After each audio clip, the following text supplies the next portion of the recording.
Bonsoir, alors je voulais vous parler ce soir d'une chose en particulier, de mon parcours en tant que consommatrice de produits psychotropes.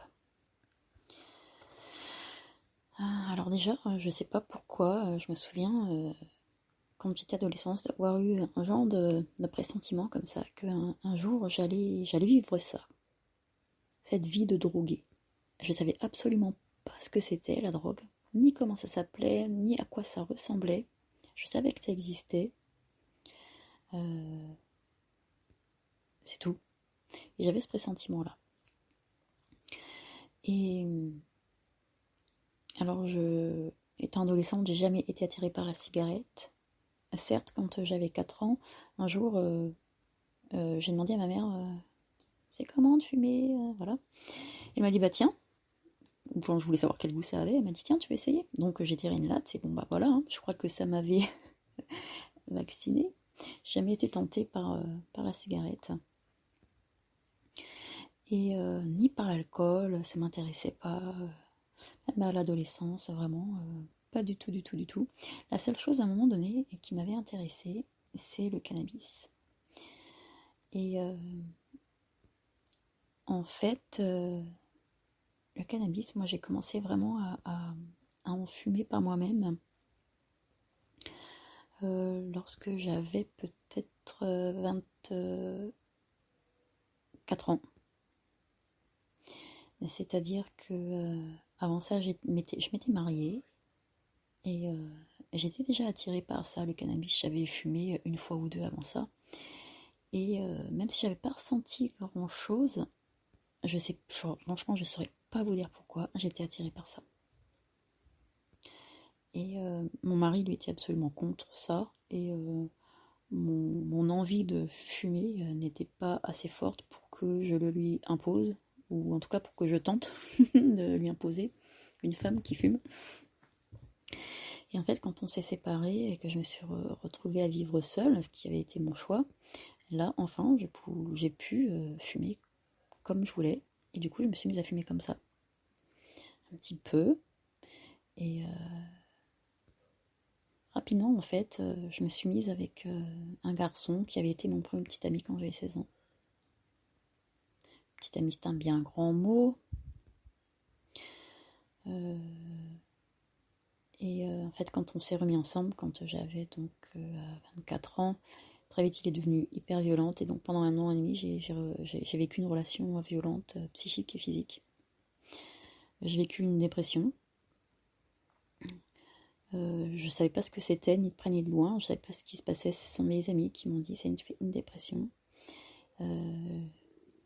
Et à cette époque-là, donc j'ai commencé à fumer du cannabis vraiment quotidiennement, à prendre des médicaments aussi que je volais dans le cadre de ma profession. Comme je suis aide-soignante, j'étais intérimaire à l'époque, et je piquais dans la pharmacie. Chose que je ne ferai plus maintenant, bien évidemment. Et très vite, et bizarrement sans connaître ce que c'était que la morphine, vraiment, je savais pas, mais instinctivement, je me suis tournée vers ça. Je me souviendrai toujours, à un moment donné, il y avait un petit chariot avec le linge pour faire les lits. Il y avait une boîte qui ressemblait à une boîte d'aspirine posée, j'ai regardé. Et c'était du Topalgique, et j'ai vu poudre d'opium, et je l'ai pris. Voilà. Je savais pas ce que ça allait... Enfin, instinctivement, j'ai pris ça. Je savais pas ce que c'était que l'opium. C'est très bizarre. Et maintenant, avec le recul, je sais que c'était pour m'anesthésier, pour anesthésier ma souffrance. Parce que je savais pas comment faire autrement à l'époque. Je savais même pas comment faire pour me sortir de cette situation. J'étais en état de choc perpétuel. Pendant 1 an et demi, j'étais en état de choc, vous savez. Quand on subit un traumatisme, on a ce qui s'appelle, on reste en état de choc pendant un certain temps. Et en fait, comme moi, c'était régulièrement, c'était tous les jours que je subissais des violences. Je suis restée pendant 1 an et demi en état de choc. Au bout d'1 an et demi, j'ai réussi à dire au monsieur de partir de chez moi. Grâce à l'intervention d'une collègue de travail qui m'a raconté son expérience en tant que fille de femme battue. Et ça m'a fait ce qu'on appelle l'effet d'identification. Et là, j'ai réussi à... Je lui ai même pas dit de partir, il l'a compris tout de suite. En fait, il l'a vu à mon attitude, qu'il n'y avait plus de prise sur moi, en fait. Comme ça, c'est arrivé comme ça. Incroyable. Et j'avais malgré tout pris goût au cannabis. Très rapidement, s'en est suivi une deuxième relation encore plus violente qui a duré 4 ans. Alors rapidement, je me suis dit, Céline, là il y a quelque chose, d'enchaîner 2 relations violentes comme ça, il y a quelque chose qui va pas chez toi. Bien évidemment, j'ai commencé à essayer de comprendre ce qui n'allait pas chez l'autre, et j'ai compris. Et après ça, je me suis dit, ok, mais maintenant, pourquoi toi tu restes dans cette relation ? Alors très vite j'ai bien compris que je rejouais un schéma familial en plus rapide et en plus fort, vraiment c'était du concentré. Et malgré tout ça, j'avais beau avoir conscience de tout ça, je n'arrivais pas à faire autrement. C'est comme si il y avait quelque chose qui était aux commandes de mon être.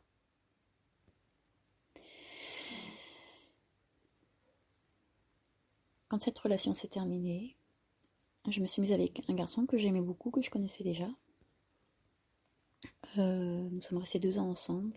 Et là, moi, j'étais vraiment dans un état où je voulais juste une chose, c'était me défoncer.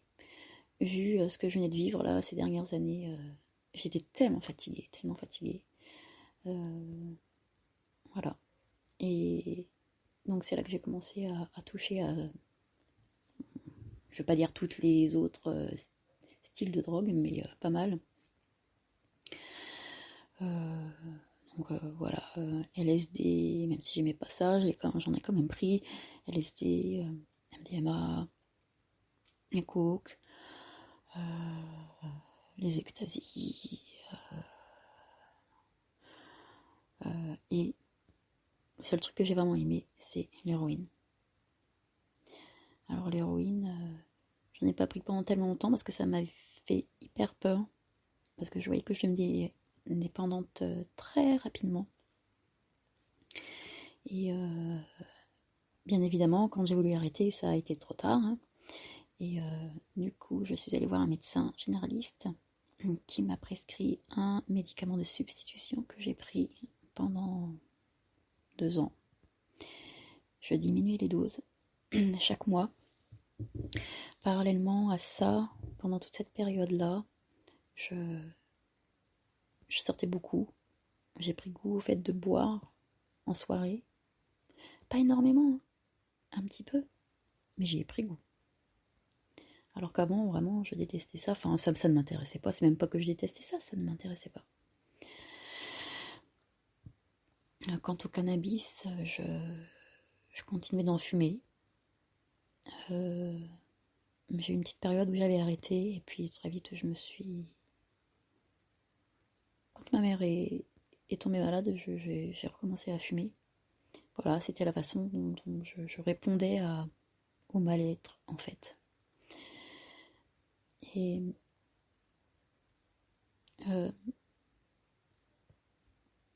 lorsque, à un moment donné, j'ai vu que je perdais complètement le contrôle de ma vie, je partais vraiment en couille, parce que comme je prenais un produit de substitution et que je buvais en même temps le soir, en soirée, je pétais des câbles, quoi, vraiment. C'était n'importe quoi. Et même à mon boulot, ça devenait n'importe quoi parce que bon, j'arrivais des fois le lendemain matin, j'étais encore sous l'emprise de ce que j'avais pris ou de ce que j'avais bu et même si au niveau de mon travail, ouais, je pouvais recevoir des fois des lettres de, je ne sais plus comment on dit, mais d'avertissement, mais j'avais un patron trop gentil. Et du coup, moi, je continuais mes conneries, quoi. Mais je le vivais hyper mal. Et quand j'ai voulu tout arrêter, en fait, parce que je voyais que je partais en couille, quoi. C'est-à-dire que je me mettais, enfin, je couchais même avec, mais oui, n'importe qui.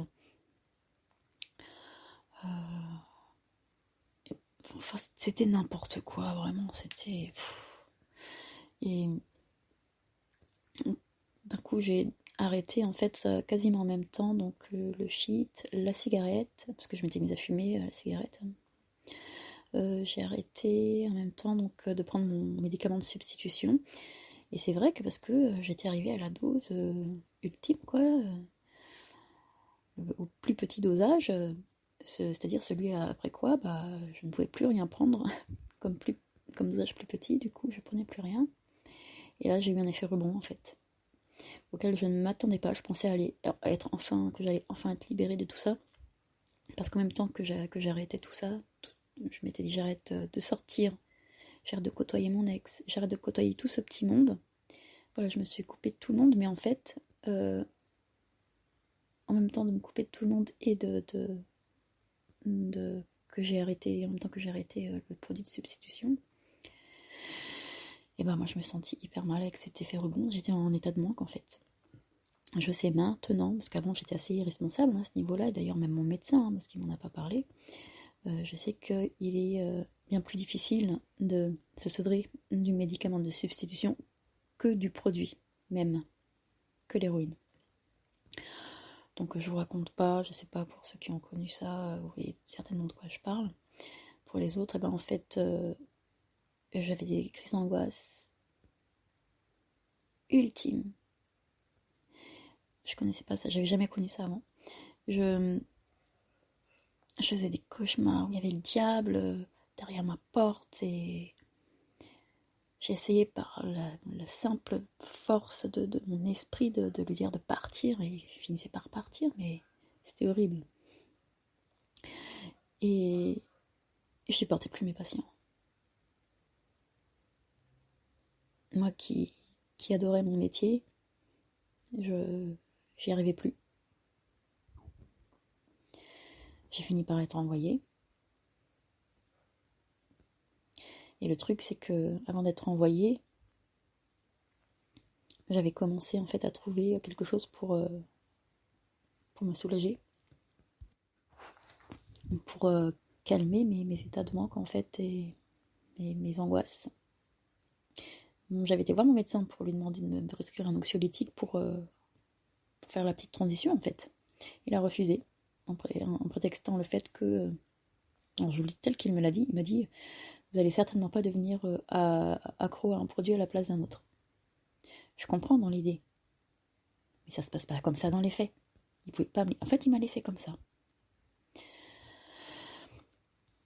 À l'époque où je prenais le médicament, il me disait le jour où vous ne prendrez plus rien, je serai là si vous voulez discuter, etc. Sauf que dans les faits, ça s'est absolument pas passé comme ça.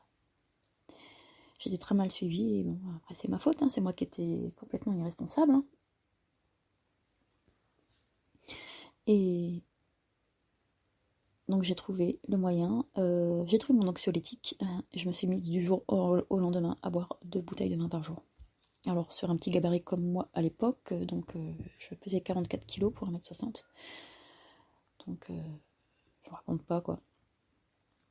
C'est le seul moyen que j'avais trouvé pour m'apaiser. D'ailleurs ça m'apaisait pas tellement. Hein. Ça m'apaisait en partie, mais j'étais très très très très très mal. Et à partir de là, donc ça c'était en mai 2013. J'ai bu de mai 2013 à mai 2017 de l'alcool de façon cyclique. C'est-à-dire que j'avais des périodes où je buvais et où je m'arrêtais. Je m'arrêtais dès que je changeais de vie, dès que mon environnement extérieur changeait. Je changeais de lieu de vie, chaque fois je me disais bon je me reconstruis une nouvelle vie, donc je changeais de lieu de vie, je retrouvais un autre boulot. Sauf que ça n'allait pas mieux, parce que le vrai changement qu'il fallait que j'effectue, c'était un changement intérieur. Donc j'avais beau changer autour de moi les choses, rien n'y faisait. Et c'est la dernière année où je me suis fait vraiment peur parce que j'ai bu tous les jours de l'année, non-stop. Donc pendant 1 an, 2 litres, enfin 2 bouteilles de vin, minimum, c'était le minimum. Ça pouvait être plus, rarement, parce que 2 bouteilles déjà pour moi c'était énorme. Et de 1 an à rien faire, à rester chez moi, à rien faire en fait. Et à part regarder des vidéos. Alors par contre j'en ai profité, ouais ça c'est clair, je me suis vachement instruite sur tous les domaines qui m'intéressaient, notamment les domaines sur la spiritualité, mais pas uniquement, hein, mais surtout ça en fait. Parce que j'explique ça parce que j'étais en train de subir un changement interne. En tout cas, je le recherchais, je ne savais pas comment faire. Mais j'étais appelée à ça. Et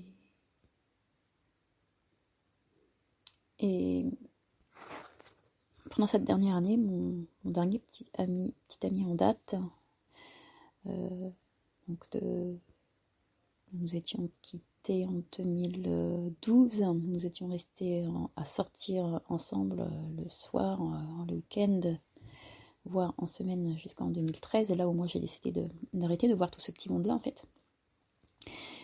Et ben en fait, donc en début 2017, il est décédé des suites de ses addictions. Et en fait, j'ai fait un rêve un peu plus tard. J'ai rêvé que on était tous les deux sur la plage. Et à un moment donné, il me dit, écoute, reste là, je reviens. Et il revient, il était tout heureux, tout heureux. Il me disait, ça y est, c'est bon, on est sauvés. J'ai trouvé un centre de cure. On est accepté, on est sauvés. Quand je me suis réveillée, je me suis dit, putain, lui, il n'a pas eu cette chance-là de pouvoir se faire soigner. Et puis surtout, il était dépendant physiquement de l'alcool. Moi, je ne l'étais pas encore. Et du coup, je me suis dit, tu fais pas comme lui, quoi. Toi, t'as cette chance-là. Vas-y, fais-le avant qu'il soit trop tard. Donc, j'en ai parlé à mon médecin addictologue, parce que je me faisais suivre depuis 2 ans, à peu près à cette époque-là. Et je lui ai parlé de faire une cure. Je lui ai dit, écoutez, j'y arrive plus, là, toute seule. Ça fait 1 an, j'y arriverai pas toute seule à arrêter. Et du coup, voilà, il m'a fait remplir un dossier, mais je me décidais pas. Et puis c'est quand j'ai fait ce rêve en fait, parce que j'avais déjà pensé à faire la cure. C'est quand j'ai fait ce rêve-là en fait, avec mon ex, petite amie, que je me suis décidée à y aller. Voilà, c'est à ce moment-là. Donc j'y suis allée. Et là, j'ai plus rien consommé, au moment où je vous parle, depuis exactement le 28 avril 2017. Plus aucune substance, même pas une cigarette. Et à l'heure d'aujourd'hui, ça ne me manque pas. Je n'y pense même plus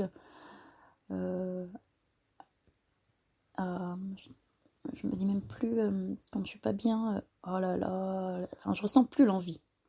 Je l'ai ressenti pendant un certain temps, hein, et je le ressens plus là depuis peut-être 1 an, peut-être 2 ans. Je ne suis pas sûre. On va dire 1 an et demi. Pourquoi? Selon moi. En fait, dans le centre de post-cure que j'ai intégré, j'ai appris à adopter d'autres réponses que celles que j'avais appris à faire de par mon éducation, entre autres, hein, mais surtout ça. Même si mes parents n'étaient pas des gens qui consommaient de substances comme moi j'ai pu en consommer, ça restait des gens dépendantes, notamment affectivement. Et s'agissant de mon père, c'était quelqu'un qui anesthésiait son mal-être en le reportant sur les autres. C'est-à-dire que c'était quelqu'un qui était maltraitant. Ma mère, elle, était quelqu'un qui avait appris à encaisser son mal-être, à le subir et à l'encaisser de telle façon que elle a développé une maladie et elle en est morte. Donc dans le centre de post-secure dans lequel je suis allée, donc j'ai appris à répondre autrement à mon mal-être qu'en l'anesthésiant à coup de substances psychoactives. J'ai appris l'anesthésier autrement qu'en me faisant du mal, c'est-à-dire du mal à long terme, car les substances font du bien sur le court terme, comme n'importe quel autre produit, qui peut être la télévision, le sexe, le jeu, Facebook, les écrans. C'est la même chose. C'est quelque chose qui va nous faire du bien sur le moment, mais à long terme, ça nous fait du mal. J'ai appris à me faire du bien, en fait. À régler mon mal-être d'une façon qui me soit bienfaisante. Et donc pour ça déjà, on m'a appris à observer ce qui se passait en moi. Et moi j'ai eu la chance de faire une formation de sophrologie parallèlement à ça. Donc ça a été hyper complémentaire. J'ai appris à tourner mon regard vers mon intériorité, à reconnaître mes émotions, à les ressentir, parce que je ne les voyais même plus, parce qu'elles étaient anesthésiées depuis tellement d'années. Et j'ai appris à les accepter, à savoir, à les laisser me traverser, à les vivre, et à savoir que les émotions ne restent pas, ne sont pas faites pour rester. Donc j'ai appris que quand j'étais mal, j'ai appris que ça allait pas durer. Avant, c'était pas ce que je ressentais. Quand j'étais mal, je me disais que j'allais être mal tout le temps. Maintenant, je sais que ça va passer. J'ai appris à connaître mes limites, celles de mon corps, de mon esprit, celles de mon cœur, celles de mon être tout entier. J'ai appris, moi, à respecter mes propres limites, à les faire respecter. Alors les faire respecter, j'entends par là, si je suis dans une situation où elles ne sont pas respectées, eh bien j'ai appris à partir. De ne pas rester dans une relation qu'on appellerait donc toxique. J'ai appris à être responsable de mon être, à ne plus me poser en victime. Car dans tout ça, là où je m'étais souvent posée en sauveuse, avec mes petits amis, suite à ça, je me suis posée en victime. J'ai eu du mal à le reconnaître. Ça m'a fait mal au cul de le reconnaître.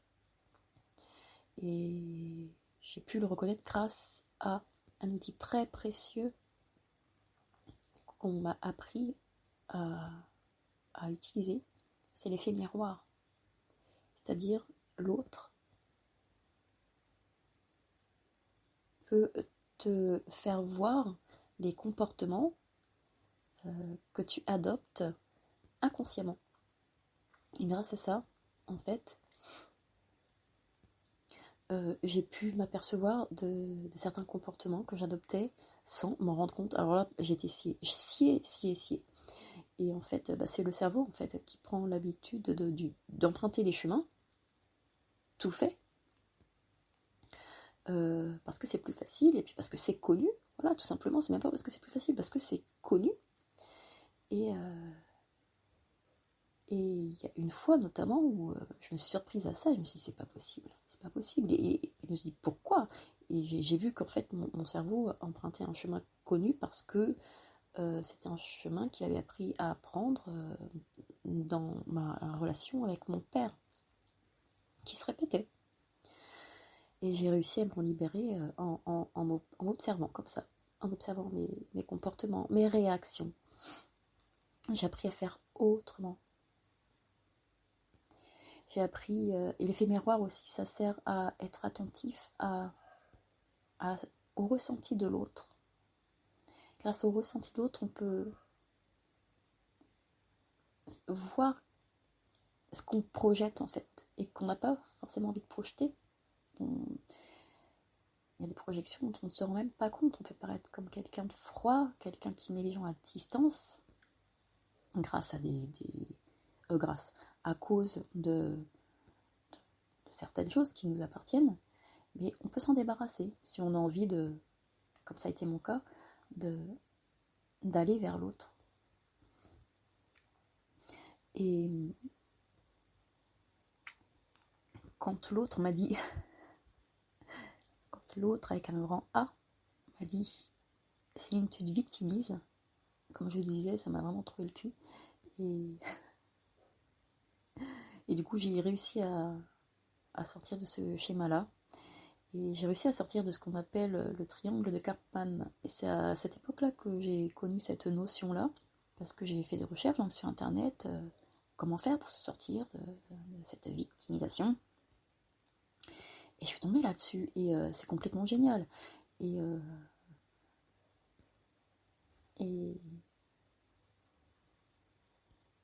ça aussi, ça a été très précieux pour moi, ce fameux triangle de Karpman, pour m'apercevoir en fait de moi, des relations que j'avais qui ne me convenaient pas, qui me rendaient pas très heureuse, et de m'ouvrir les yeux, et de me faire un choix en fait. Parce qu'à ce moment-là, je me disais du coup, mais c'est à toi de choisir en fait. Est-ce que tu restes dans cette relation pour conserver les bénéfices de cette relation? Ou est-ce que tu choisis de perdre ces bénéfices, mais pour gagner ton intégrité et pour gagner l'amour envers toi et ta liberté d'être telle que tu es? Parce que du coup, je m'adaptais du coup à la personne que j'avais en face de moi pour faire semblant aussi de répondre à ce qu'elle me donnait en fait d'elle. Si j'avais une personne sauveuse en face de moi, je me positionnais en tant que victime pour lui faire plaisir. Sauf qu'au bout d'un moment, ça me faisait plus plaisir de faire ça. Ça me mettait en colère. Et bref, c'est pas le thème, mais voilà, j'ai appris toutes ces choses-là. Et j'ai appris à m'aimer. Et j'ai commencé à apprendre à m'aimer. Parce que c'est, comme je disais, c'est un long parcours.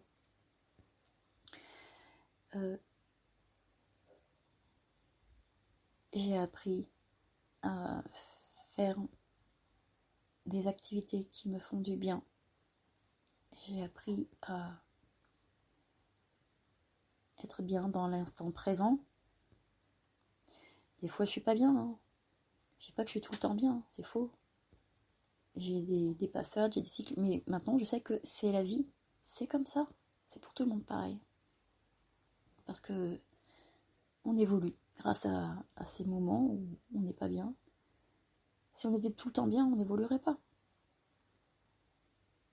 Il y a des moments où je suis pas bien, mais au moins je sais que ça va passer. Et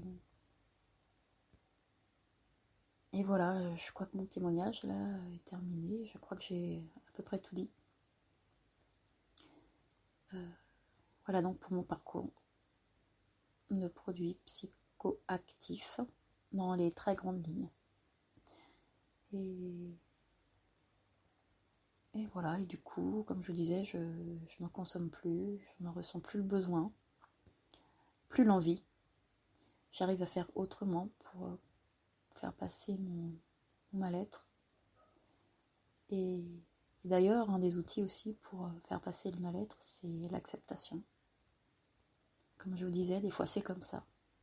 Ben, je suis pas bien, parce que je suis pas bien et c'est tout. Pendant longtemps, j'ai culpabilisé, je me disais, oh là là, j'ai encore fait quelque chose qui n'allait pas, j'ai pas su prendre soin de moi, c'est pas normal que je sois pas bien comme ça, j'ai pas fait assez de méditation, j'aurais dû aller me balader en forêt, j'aurais dû faire ci, Non. Au bout d'un moment, non, c'est comme ça. Je me connais, je sais que j'ai des phases comme ça, et que ça arrive à tout le monde. C'est ainsi. Puis après, ça dure, il fois une journée, des fois plus, c'est jamais pareil. Et puis le bonheur revient. Le bonheur revient. C'est comme ça. J'espère que mon témoignage vous aura été utile, qu'il vous aura aidé à vous sentir moins seul. C'est l'objectif en fait. Parce que moi je me suis sentie tellement seule. Pendant tout ça, je ne comprenais rien à ce qui m'arrivait. Et quand je vous parlais de l'effet d'identification, lorsqu'une de mes collègues m'a parlé de son expérience en tant que fille de femme battue, que ça avait eu un impact sur moi, un impact libérateur, l'effet d'identification, c'est aussi ce dont on se sert chez les alcooliques anonymes. Alors moi, j'ai surtout été chez les narcotiques anonymes, mais c'est le même principe que chez les alcooliques anonymes. Donc pour ceux qui ne connaissent pas, donc on se regroupe. Ce sont des réunions en fait, et puis chacun parle de son expérience, de ce qu'il vit en fait, de ce qu'il vit. Et l'impact que le récit a sur les autres est tel que ce récit est une aide en fait. Les autres trouvent une aide psychique et en même temps une aide de libération en fait. Et le fait de ne pas se sentir seul, c'est aussi un élément clé très important pour se libérer des dépendances, quelles qu'elles soient encore une fois.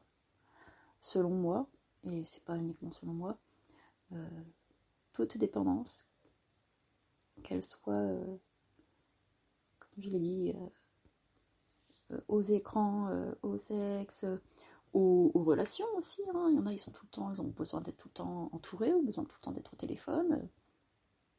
Voilà, n'importe quelle dépendance au jeu, au sport, voilà, ça entraîne une souffrance et de toute façon c'est le même principe qui se passe. Et il y a certainement des différences dans les actions à mener pour s'en libérer, suivant les spécificités hein, des activités dont on est dépendante, mais c'est le même principe. Voilà, j'espère vraiment que ça aura pu vous faire du bien. Et moi, je vous fais un gros bisou. À bientôt.